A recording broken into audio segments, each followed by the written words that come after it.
All right. Welcome in to a Dash of DFS, episode number 1. This is a Toilets to Title production.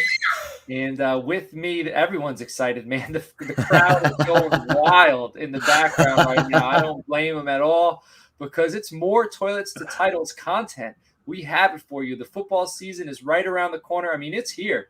Minnesota, Ohio State last night. We got Virginia Tech versus North Carolina on the TV today. Tomorrow we got Miami versus Alabama. Doesn't get any better than this. LSU, I think, is playing UCLA. Like, things are good. Things are very good. So let's all be happy and excited. Again, it's Dash of DFS. We're going to be coming to you live every Thursday. We're going to be going live around 7:50 up until kickoff. Right when NFL kickoff Thursday Night Football happens, boom, we're getting off because we know we want to watch it just as much as you want to watch it. So we are going to carry you over to the NFL Thursday Night Football kickoff. With me this evening, right next to me, my co-host on this show this season, Mike Dirty Jobs at Dirty Jobs 21. Mike, what is cooking? What is happening, man? Very exciting. You just said a bunch of stuff about football, and it made me even more excited about football. I think it's like a combined energy, kind of like a snowball. Starts off in about June 20th or so. I'm like, here we go. We start rolling down the hill. Now we're just this ferocious boulder ready to take out buildings and towns and things like that. I'm ready. I'm ready for some football. Yeah, ferocious boulder ready to take out buildings and towns. That's about right. Until like the Cowboys go 0-2 or 0-3, Dak Prescott gets hurt, and then that ferocious snowball melts on the ground, plastered. But you know what? That's why DFS is there. If my fantasy team stinks, guess what? I can hand it over and I can focus on DFS. All right, with us tonight and this season, we got a recurring guest from 2 Tickets to Fantasy. That's Joe Racci. Joe, what is happening? Thanks, man. Love being here. Cannot wait. We're 1 week out from the Bucks and Dallas next Thursday night. Just setting some lineups. Got my first draft right after this tonight, so I'm representing my go-to fantasy team name, Vandalay Industries. And ready to talk some DFS as we get ready for the season. Can't wait.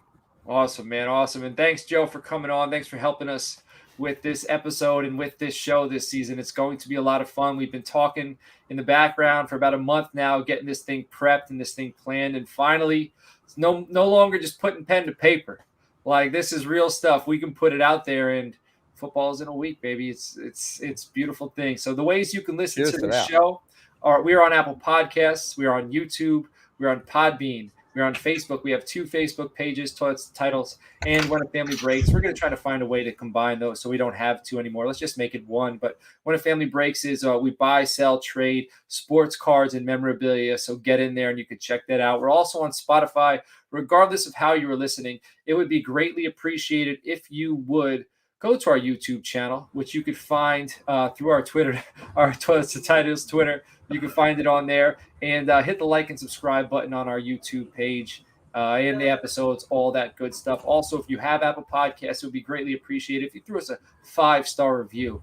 All right, especially if we're helping you. If we're helping you win, let us know. Let prospective listeners know that we've been helping you out. Maybe they'll come in here and they'll get helped out, and then we can all eat. Me and Mike were talking before the show, man.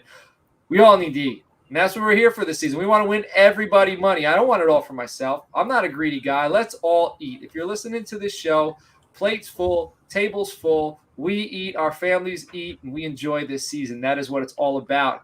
All right, check out toiletstotitles.com. Check out our Patreon, patreon.com/toiletstotitles. Tier 1 is $3 per month. It gets you into our group chat on Discord. We have people in Australia. We got people all over the world. We are 24/7 available. All right, if you got a trade offer at 1 o'clock in the morning, you can't go back to bed until you make a decision on that.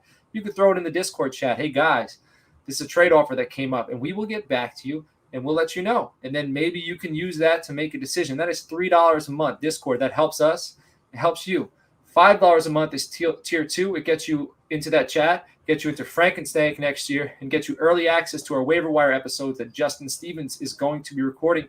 And I believe by like week 3, those episodes are going to be Patreon only. So if you want those waiver wire episodes that go out Monday night, immediately after the Monday Night Football game, like, you don't have to wait till Tuesday. You don't have to wait till Wednesday. Justin is going to be recording it right after Monday Night Football. And everybody on the Toilets to Titles team is going to be throwing guys in a dock and saying to Justin, hey, talk about this guy. Talk about this guy. This guy needs to be picked up. And I'm going to say, Eric's wrong. That guy needs to be picked up, but my guy is a higher priority. We're going to put all that in there. Justin's going to discuss it so you guys can help your rosters. And finally, Tier 3, $10 per month, get you one-on-one roster analysis from anybody on the team, get you free entry into Frankensteak next year, get you into the group chat on Discord, and get you access to those waiver wire episodes. So that long-winded intro is over. All right, the offseason is over. Football is right around the corner. So I think to start this episode, because it isn't yet season's, next week, and next week we're going to be setting all of our lineups. But I want to get some background on you guys, how you play DFS. So Joe, you're right next to me here. How do you play DFS? What is your platform of choice? And, what's some of the kind of the strategies, the way you set your lineups and all that? How many lineups you set a week? So let's hear that. I think you're muted, my guy. There's literally books on this stuff, and I certainly wasn't the one who wrote any of them, but just a strategy around, what types of contests, how many you do each week, how many lineups. There's quite a science to it. I've been playing FanDuel and DraftKings. I've also been looking at Stat Hero, which is a newer one. I want to really dig into that this year. They kind of started on the best ball last year and caught my eye as best ball is kind of ramping up and getting hotter and trendier. But been doing FanDuel and DraftKings, and I love the versatility that is available. I think we're going to talk a little bit about doing like that single next Thursday night game, the kickoff. Everybody's excited. Don't necessarily want to have to wait till Monday morning or Sunday night to see some cash, to see some results. So you can do those single games.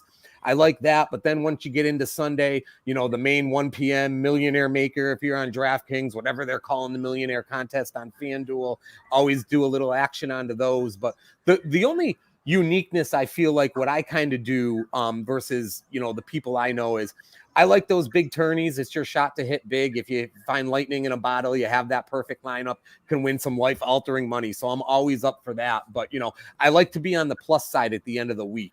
So what I'll do a lot of times is I'll hit those big tourneys where you need to have that great lineup, but I'll supplement that with a lot of like double ups, $5, $10, $20 double ups, 20 people in it. The top 10 double up their money. They got those 10 people where the top 3 pay out. Head-to-heads. So I'll do the smaller ones because what I've found over my 10, 15 years of doing this is a tourney team might take 175 points to place and to win you money. But if you're doing those 20 people or those smaller contests, you probably win with 140 and 150 points. So, depending on your platform. So to me, it gives you a little bit of buffer. I'd like to think I get hot in the middle of the season. I do okay. But, there's usually your one hiccup in the lineup.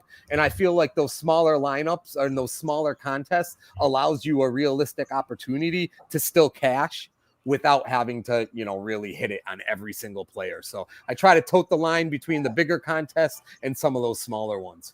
How many lineups would you say you play a week? So the 1 p.m. main slate, I'll probably do 2 lineups on each platform. I'll dabble with some 4 p.m. stuff, but then after that 1 p.m. slate, I'll really turn my attention to the primetime games. So you'll have a contest where it's the Sunday and the Monday night game. So I'll do a lot of that. And then I will do those single game ones also, which, people get a little cynical about those single game ones. They'll say, well, everybody's going to have the same lineup. Both DraftKings and FanDuel, they put a championship lineup spot there, which means it scores a factor of 1.5 or 2 times the regular scoring player position. And that gives enough differentiation between lineups to where, you still feel like you can be successful in those. Awesome. Right on. All right. Mike, how do you play DFS? What are the sites you use? How many lineups would you say you put in there? Do you have any specific strategies? Let's hear it. So actually it's exactly like his, my strategy is the same exact thing. I'll get into a few of those big dogs. And then just cause like you very rarely, if you cash in those, it's fairly rare. And when you do cash, it's usually pretty low. Why you bullshitting? None of us are millionaires here yet. So like being realistic. So, but I do like the $10 ones, the $20 ones, just the double ups, maybe the like I like to do like the dollar single entries when like on 150 entry, things like that. I play on FanDuel mostly. Like I said before, I think I should start this conversation with, hi, I'm Mike, and I'm a Fantaholic, because I also do Monkey Knife, I do Thrive, I do DraftKings, I do Yahoo Daily. I mean, I try to do almost every single one of them. Now, when I say I do those, like I'll probably give like 3 out of 5 of those a shot each week, because I only have that so much time, and I only want to pay attention to so many things. And especially if, like, say you start talking about lineup shifts, because I always like to make sure I have lineups that I can change. You know, if I have like a real low shot, I want to go grab a couple receivers in the afternoon that have some really good high upside or things like that. And so when I'm doing that, usually I'll set a couple primetime lineup, heads up, things like that. On average, I would say I set about 20 lineups a week, but that's a smattering across all 3 platforms. Any given 3, like I said, in any of those 3. It just depends on where I have money or what I want to do with the money that I have in those. Right on. So I would say generally, you know, I do most of my play on DraftKings. That's the format. I'm like pretty OCD with things. So like when I get comfortable or I get in a routine, I tend to stick with it. You know what I mean? Like it makes me feel safe. And if I'm gambling, I want to feel safe. You know what I mean? And I don't want to have my money spread out. Like I want to win in one place. So that's kind of the way I play. Like I keep it in one home. And I've gotten comfortable with their settings and things like that. And I probably play like 5 to 7. But what I tend to do, I like to set like 1 or 2 full week, Thursday to Monday lineup. And, you know, I like to let that ride. Like that's probably my biggest. I set that Thursday to Monday. That's probably the one where I'm going to do like the biggest payout, you know, the biggest buy-in, the biggest payout, my Thursday to Monday. And then generally I'll do like a Sunday all day slate, and then a Sunday 4 p.m. to 8 p.m. to say there's like 3 games or 4 games at 4, and then the Sunday night. And then I'll do like a prime time Sunday morning and Monday morning as well. So, you know, I probably play, I would say, you know, 5 to 7. But, you know, so I have another question. You guys, when you set your lineups, I'll start with you, Joe. When you set your lineups, do you find that you put the cheaper guys in first? Do you like to find your value buys first? And then after that, see how much money you left over and put in the big names? Or do you like to go big names first and then try to find value?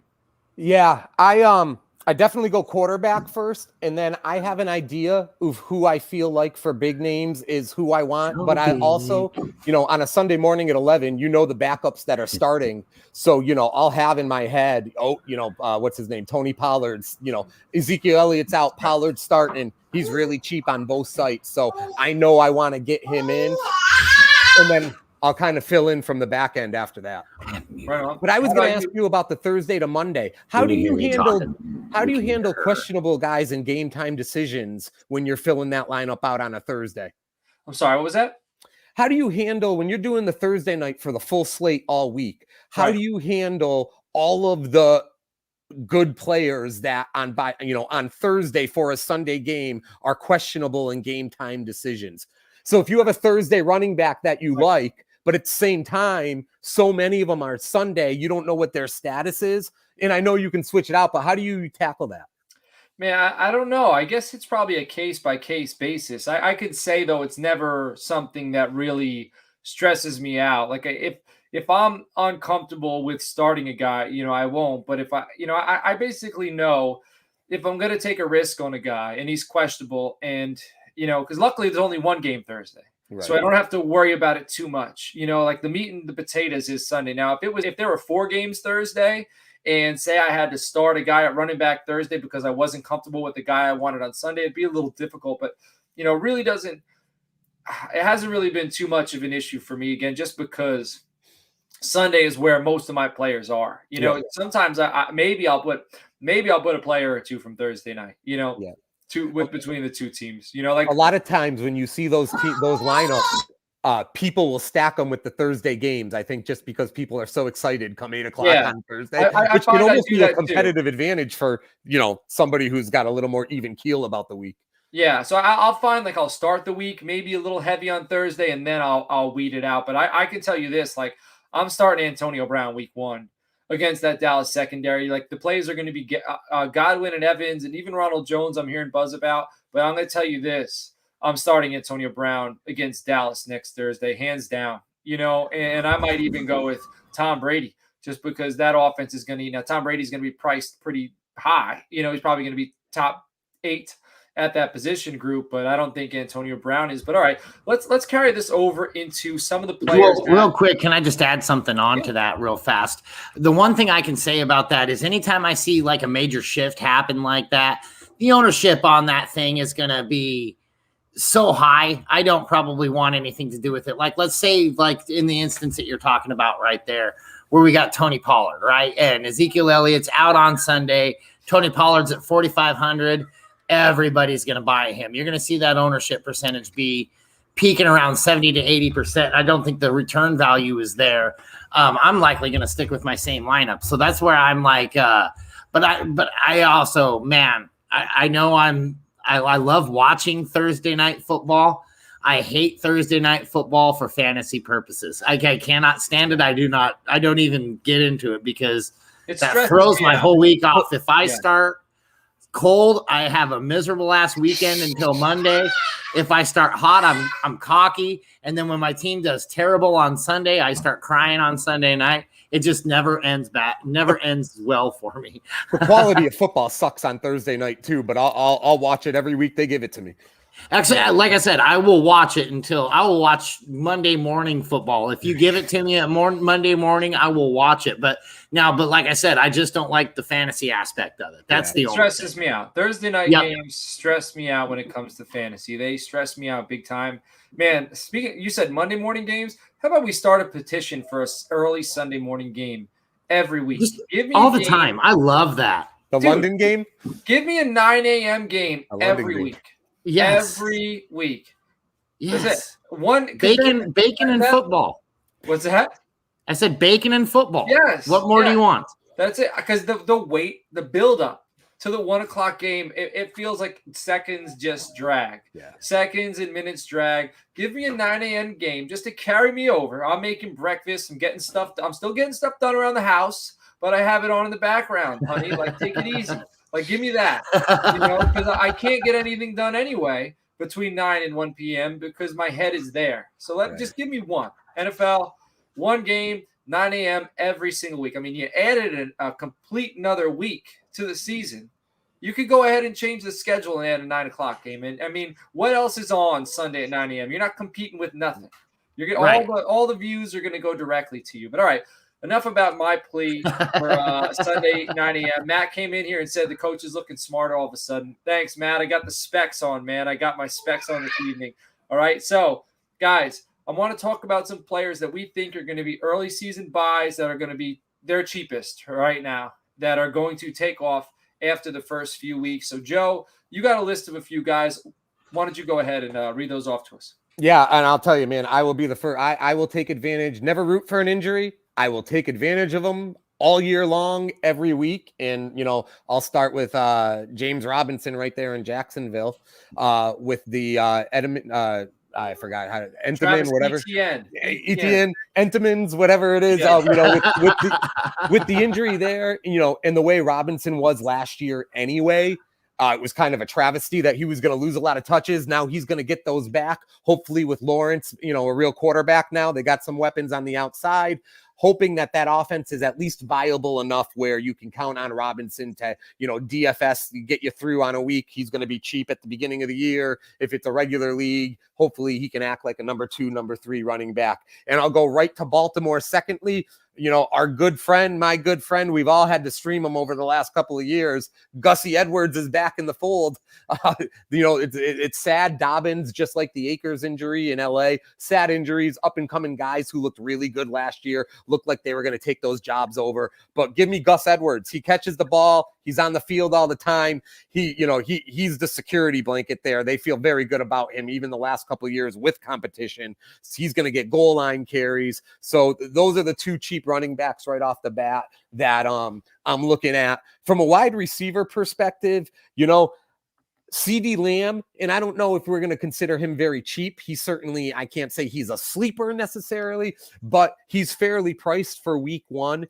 And with Prescott back, I think CeeDee Lamb's ready to break out. I would say I think there's a portion of the world who isn't like us, who isn't sick like us, who aren't, involved with social media, don't, like their world doesn't revolve around football. And that's probably a decent sized percentage of the people who play these games. You know what I mean? So it's not just us. It's not just our community. So I think there's some people out there who are just going to start playing fantasy week 1, and then the season is going to be their story of, who are the players to own and blah, blah, blah. So CeeDee Lamb, I think there might be a percentage of people out there who aren't yet aware of how great CeeDee Lamb has looked this summer, and that he's emerging and evolving. So I think, I don't think he's a sleeper, but I do think he's going to blow up. Like he's going to be DeAndre Hopkins price level, mid-season, CeeDee Lamb, DeAndre Hopkins, same breath. Yeah. Kind of like how Metcalf started last year and how he ended is what I'm, best case scenario for him probably. Okay. All right. You got any other guys you want to go ahead or? I'll say, the last one in week 1, it's tough, right? We're all reading the same info about preseason, but the Sony Michel trade for the Patriots, it just makes you feel like Harris is really well positioned to be the bell cow there. Now they're going with the rookie quarterback, obviously with Mac Jones. So you're kind of seeing the type of offense they're going to want to run with the 2 good tight ends that they signed.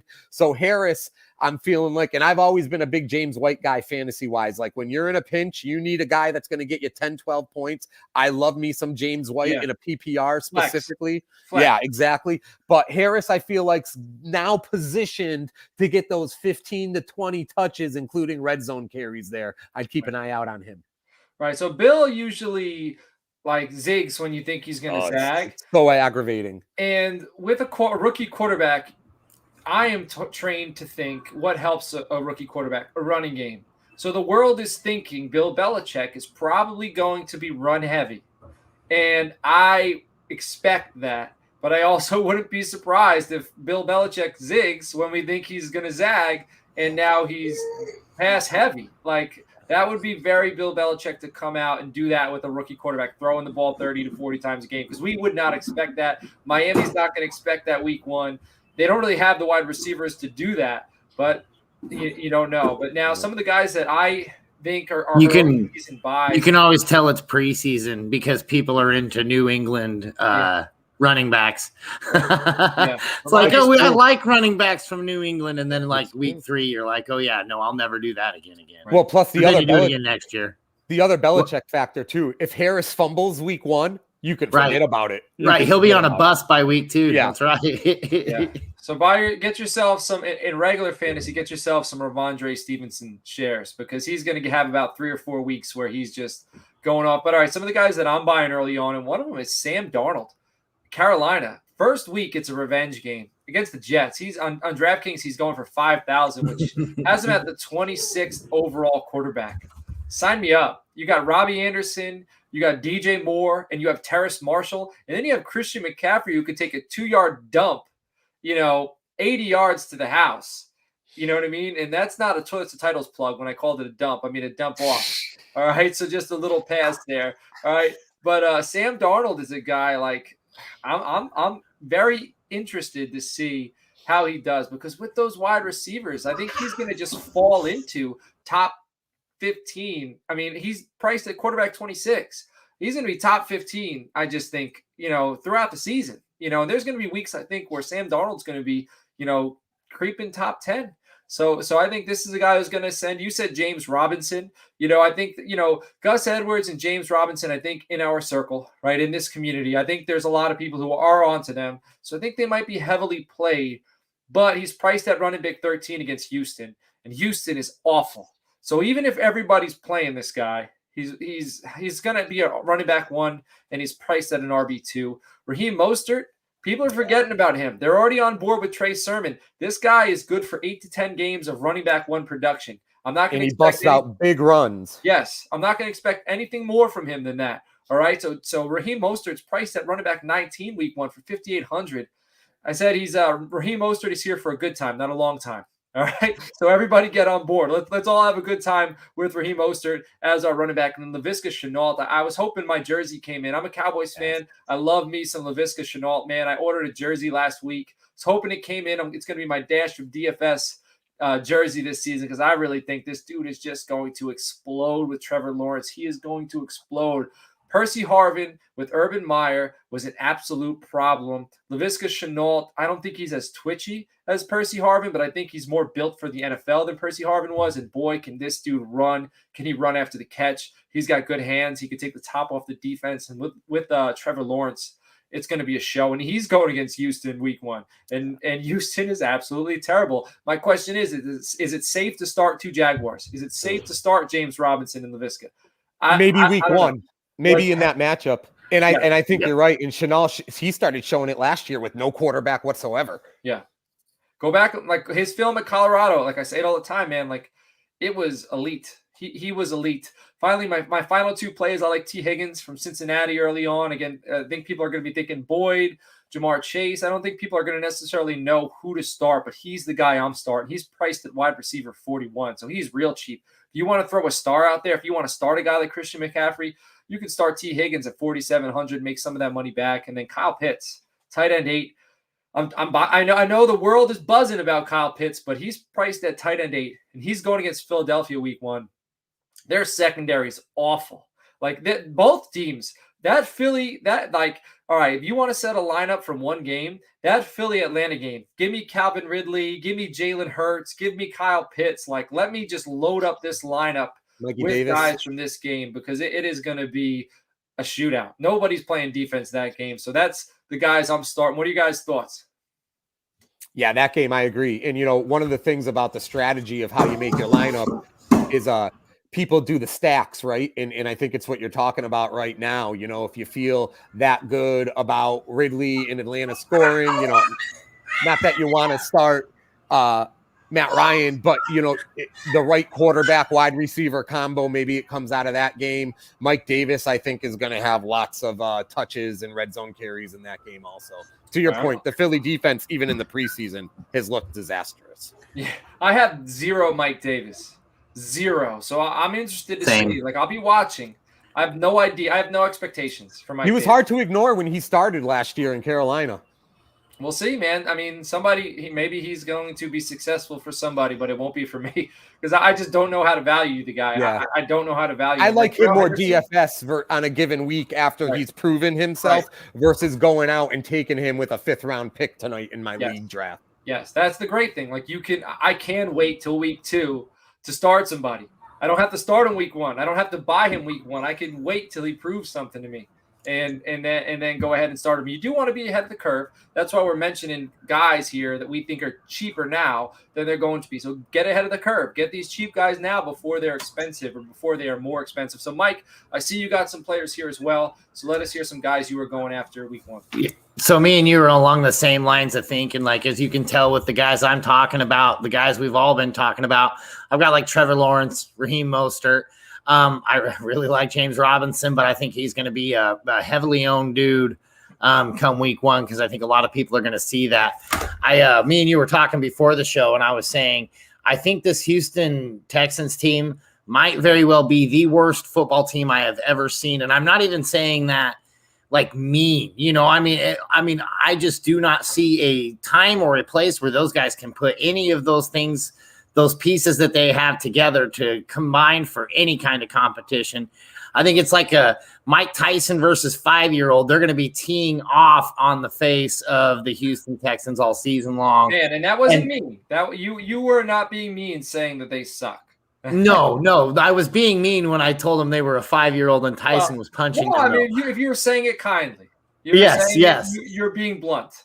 And I'm saying it because I'm just like, wow, what have they done to that team? To where, let's bench Deshaun Watson. I mean, I understand everything that's going on there and everything like that. But at the end of the day, you want to put together a team that wins football games. I feel like sometimes you got to bite your pride and go with that. 2 guys I'm paying up for, and that's a lot of things. That's something that not a whole lot of people talk about is who they want to pay up for. I think that we have Calvin Ridley that has a pretty high price tag. Again, that Philly defense is almost as bad as the Houston Texans, but not quite. And then Dalvin Cook, I think, is going to have himself a day against that Cincinnati defense. So those guys are really, like I said, really high pay, but they're going to give you the high return that I think you're going to be looking for. Other guys so I didn't have Higgins. I had Boyd. I feel like Boyd's going to be a premier guy in that game. I got Corey Davis because I am a Corey Davis truther and Corey Davis believer. I think he's going to, and I think Zach Ertz comes back with a vengeance as well. I think Zach Ertz is going to get himself some points this week or next week, whatever. And then the defense, the one thing I think everybody keeps on looking at that offense of the Patriots, but Bill Belichick hardly did anything to that offense this year. I mean, granted, we had a big quarterback shift and everything like that, but the lines essentially the same. The wideouts are essentially the same.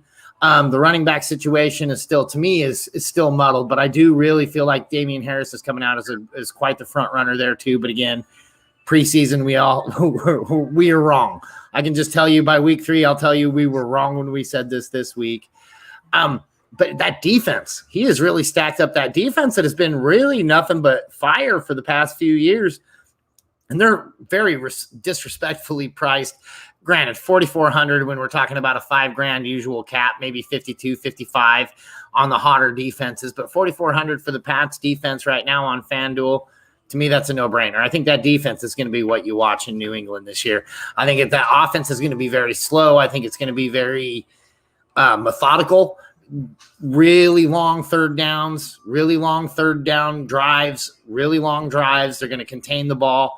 And then when you get on the field, they're just going to shut your ass down with defense. And I think that's how they're going to play. And because that's how Bill Belichick wins football games. Tight ends, running backs, and defense. Well, they got the tight ends, that's for sure. You make a really good point. If you guys don't mind, I want to bring something up. And we're talking about how people in our circles, the diehards, think about something fantasy related versus maybe the more casual. But a point you brought up about paying up, because people in our circles are always infatuated with the $4,000 score, right, for DFS. Who are the cheap guys? Give me the $3,000 running back that's going to do it. Give me the $1,800 tight end. And that's great. We all have that infatuation. You need it. You need to hit there to make some money. But to his point about Dalvin Cook, and people don't pay enough attention, everybody's going to have the cheap guy because you're going to then build your lineup with your Mahomes, your Tyreek Hills, your Dalvin Cooks, your CMCs.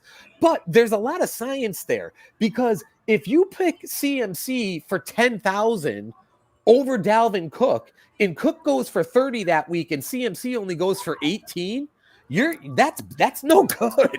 That's no good. So we always spend 90% of our time on the analysis for the cheap guy, but you're just as screwed if you get it wrong at the top. So I think it is really important to look at the Cooks and the McCaffreys. You got to make the right call there. Devontae Adams, Tyreek Hill, they're both going to have good weeks, but if there's a 10-point difference between those two, you got to be on the right side of that if you're talking about being successful in these big tournaments that everybody absolutely. Yep. I think that is definitely an important topic. So so this is what you're going to look for this season in season. All right. We're going to talk about Thursday night football players, the Thursday night game, who we're putting in our lineup. We're going to talk about that. We're going to talk about quarterbacks to fade, and we're doing a dash of DFS, a little DFS magic. So this segment's called You Shall Not Pass, quarterbacks that we're fading this week. All right. Then we got non-quarterback fades of the week. And then Mike, you just gave me the idea. Guys, we're paying up for. Who are we paying up for this week? Riding the wave, players who are on a hot streak that we're going to keep playing until they cool off. Diamond in the rough, those lower ownership plays. And then we're going to tell you the lineups we're playing. So we're going to be right to the point.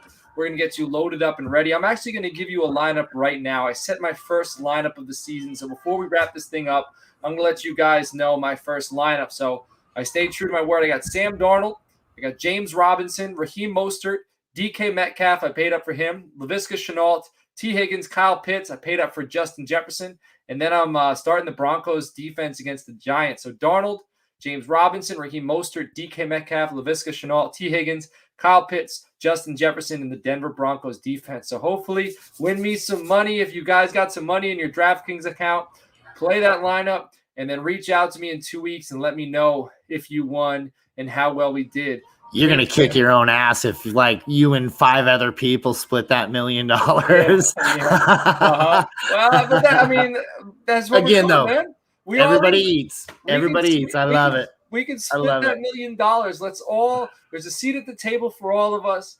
We're going to stack that table. It's going to be a Thanksgiving feast. Someone from Facebook, I'm not sure who it is, says, can't wait for you guys to win me some cash. We can't That's wait it. either. Let's all win some money this season. So, guys, we're going to start saying our goodbyes. Go check out toiletstetitles.com and know this. Today's episode was brought to you by Primetime Sports Talk, your top source for all major sports content, including DFS, fantasy advice, and great gambling tips. Be sure to head to primetimesportstalk.com to check out their in-depth analysis, exclusive articles, fascinating interviews, and explore the rest of their amazing podcast family. Again, primetimesportstalk.com, your go-to spot for sports content. Check out toiletstetitles.com. Throw us a 5-star review on Apple Podcasts. Subscribe to our YouTube channel. We have 8 shows this season. Tuesday night, we're going to have our regular Toilets the Title show, which is an hour-long fantasy football show. That's going to be at 8:30 p.m. Wednesdays, we have Joe Knows. He's going to have a recap. I think that's around like 7:30. And then after his recap of the past week, we're going to have Dollars to Deuces, which is a gambling show where they're going to talk. Nate and Rich are going to talk about games you should be betting on, where you should be placing that money. Thursday night, we are going to be coming to you live. And then Saturday night, we got our Australian buddies, Down Under Dynasty at 7:30 p.m. Sunday morning, we're going to have a cup of Joe where Joe's going to discuss the Sunday game slate. And then Mike right here is going to be on with Alex at 10 a.m. on Sundays. It's going to be a call-in show. All the start sits, any questions you have going into the Sunday kickoff. So, man, Toilets to Titles, get involved. And Justin. Don't forget Justin. He'll be there with us too every morning. Yep. Man. Justin has a lot of experience on the blitz, so he's ready. He's ready to roll. He's what made this union happen right here. Is that Justin, the glue? Justin's the glue. For real, man. Suck me in.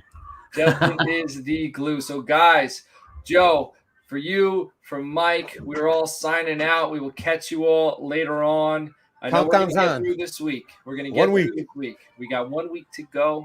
All right, so take it easy. Don't get yourself in any trouble. Sit back, stack those dollars, deposit that money. Let's win some cash. Catch you all later. Hey, man. Thanks, guys.